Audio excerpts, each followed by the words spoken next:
Secret Service agents promptly tackled and detained the suspect, Cole Thomas Allen. The president and all the protectees and participants at the dinner were safe. One brave officer was injured and is receiving care and has been released from the hospital.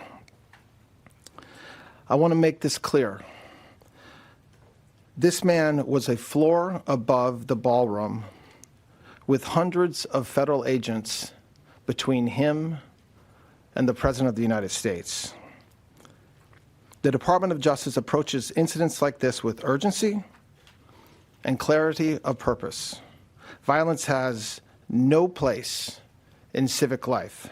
It cannot and will not be used to disrupt democratic institutions or intimidate those who serve them, and it certainly cannot continue to be used against the President of the United States. We are investigating this matter fully. We will apply the law fairly, and we will ensure that accountability is swift and certain. But we also should recognize what did not happen. Law enforcement did not fail. They did exactly what they are trained to do. Today, the Department of Justice filed 3 federal charges in United States District Court against Cole Thomas Allen. The first count is attempted assassination of the President of the United States. This count is punishable by up to life in prison. The second count is interstate transportation of a firearm to commit a felony. This is punishable by up to 10 years in prison. And the third count is discharge of a firearm during a crime of violence, which is punishable by a mandatory minimum term of imprisonment of 10 years, a maximum of life, and the 10 years is consecutive to any other sentence imposed. This investigation is ongoing. It's not complete. A lot of the information that the media is hearing through leaks or sources, some of it is true, some of it is not true, and at the right time you will hear information from us as appropriate. Cole Allen's journey of accountability in the criminal justice system starts today. Todd Blanche just indicated to you the charges. Those charges are only 3 charges that are in the complaint that has been presented in federal district court about an hour ago. There will be additional charges as this investigation continues to unfold. But make no mistake, this was an attempted assassination of the President of the United States, with the defendant making clear what his intent was. And that intent was to bring down as many of the high-ranking cabinet officials as he could. This is the kind of situation that we cannot tolerate. And as the Attorney General has just indicated, it could have been so much worse, but for the reality that we had the Secret Service as well as the Metropolitan Police Department and the FBI. Now, the facts make it very clear what this intent was. We were all there. Many of you were there.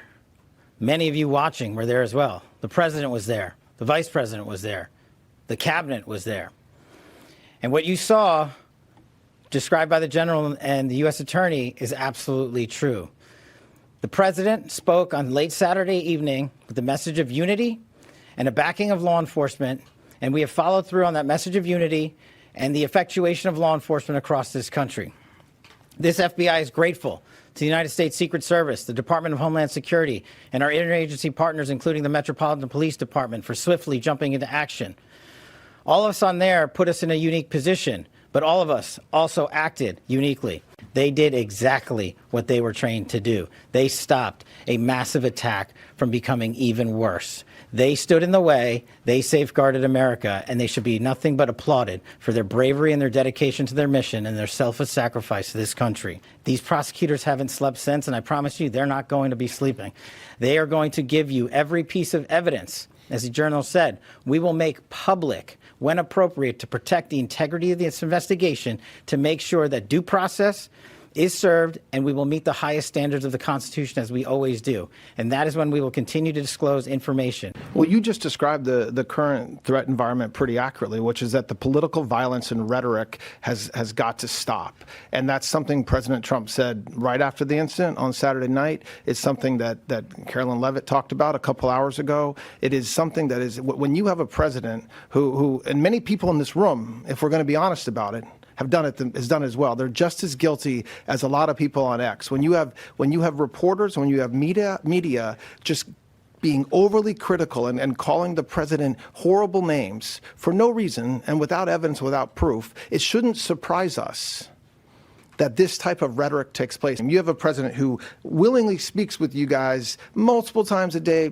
I would say 7 days a week. He is active all over the country. I think with that, keeping it to the four corners of that statement, when he says demonstrably, it's demonstrated by what happened on Saturday night. So that doesn't mean that the Secret Service would ever let the president go into an unsafe environment. Jelajahi cara baru mendapatkan informasi. Download MetroTV Extend sekarang.